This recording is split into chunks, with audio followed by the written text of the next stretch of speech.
Are sanctuary cities making communities safer or putting them at risk? The question is one that is talked about through many political conversations. You may have even spoken about it yourself. Typically, the answer is completely divided. Some believe they are a necessity to protect the vulnerable, while others argue that they are a danger to public safety. But what if the answer is not so clear?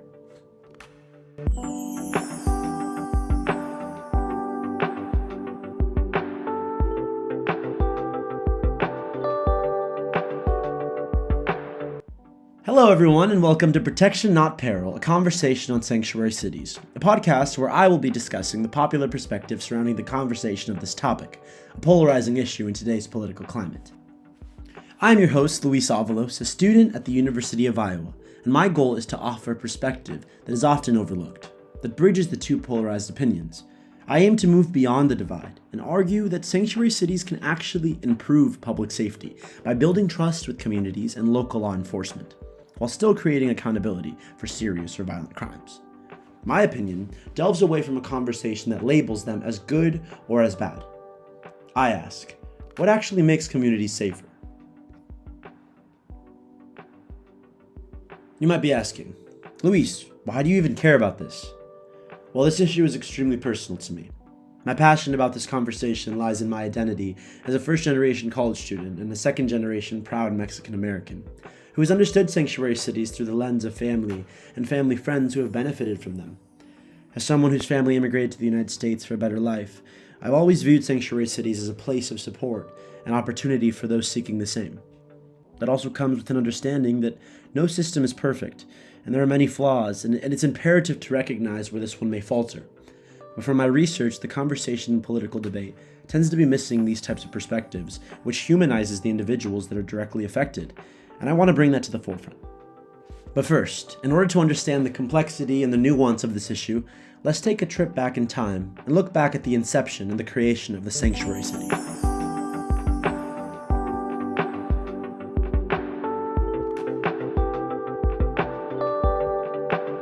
Alright, so originally sanctuary cities emerged as a moral resistance, something that is still seen today in modern sanctuary cities. But they were actually created to protect those who resisted war, particularly the Vietnam War. So this had nothing to do with immigration. In the 1970s, Berkeley, California would declare itself a sanctuary to protect those who refused to serve in the war, setting the foundation and the precedent that would challenge federal authority at the local level. Over time, the framework evolved into politics that limited cooperation with immigration enforcement. We fast forward to today, and agencies like the Immigration and Customs Enforcement, also known as ICE, with the encouragement of the current Trump administration, continue to question the validity of these cities and making communities actually safe, often positioning them as dangerous, which gets us to our major oppositional view of these. A major critique that surrounds sanctuary cities is that the policies decrease public safety by effectively barring agencies like ICE from obtaining information easily. This leads to criminals remaining in the communities, and this limitation in detaining criminals leaves communities really vulnerable to major crimes. The concerns are completely valid, and they want people to feel safe in their own homes and their communities. There have been instances in which this has occurred, and although far and few in between, some critics argue that these policies delay investigation, making cooperation more difficult, and this actually has happened. But public safety, I believe, needs to be shifted to a conversation outside of solely enforcement and accountability. It should include the trust that communities have with local enforcement.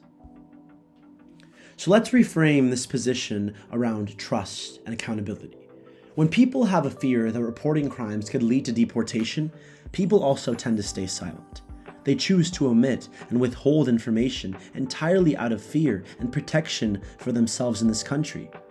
This makes communities less safe overall. That fear makes communities less safe overall. What actually helps prevent crime and make the public safe is more reporting of these crimes. The sanctuary policies actually have an undeniable increase in public safety and communal cooperation. Since the current administration's focus on immigration reform, reporting has lessened entirely.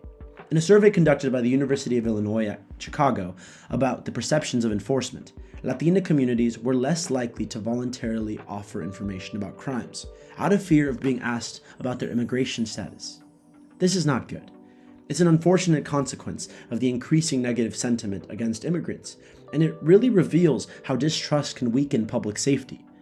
Research also suggests that sanctuary communities generally experience lower crimes overall, with 35.5 fewer crimes per 10,000 people compared to non-sanctuary communities.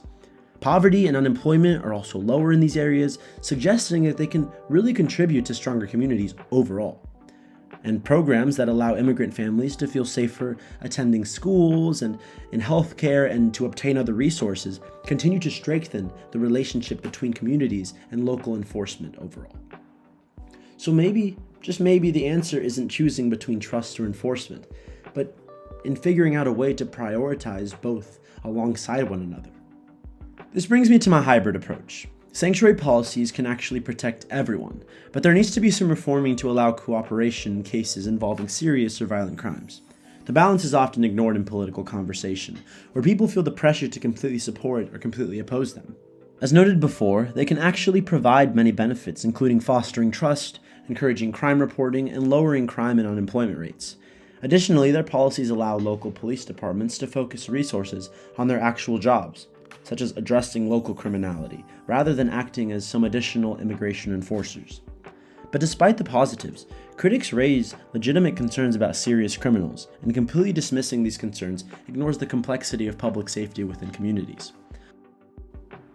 A balanced approach recognizes that federal immigration agencies' involvement with local enforcement can instill distrust, effectively doing the opposite of their intent, while also acknowledging that targeted cooperation is necessary in specific situations. The reform needs to allow for both concerns to be met and acknowledged in policy. This is why I believe sanctuary cities should not be viewed as a complete solution, but rather as an effort to create systems that prioritize a balance of trust and accountability, not one over the other. In my opinion, the goal shouldn't be to protect every individual from consequences of actions, but to protect vulnerable communities, including those who just want to live better lives, from harmful criminals. My family has never been criminals. They have wanted what everyone else in the United States of America yearn for: the American dream, a better life.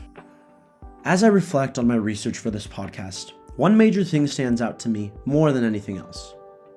People are often much more nuanced in opinion than what is seen online or in the media. Too often, the loudest and most radical voices are pushed to the forefront, creating this illusion that we are more polarized than we actually are as a unit, as a country. But one voice, or even a few, do not speak for all. Many people exist in their thoughts, somewhere in between. Maybe the issue isn't about choosing one side or another. Maybe it's about understanding that communities are safest when people feel protected and heard. And a balancing act between trust and accountability is imperative as we continue to navigate the uncertainty of sanctuary cities. Thank you so much for listening to Protection Not Peril, a conversation on sanctuary cities. I'm your host, Luis Avalos, and it has been a pleasure. Be kind to one another, and until next time.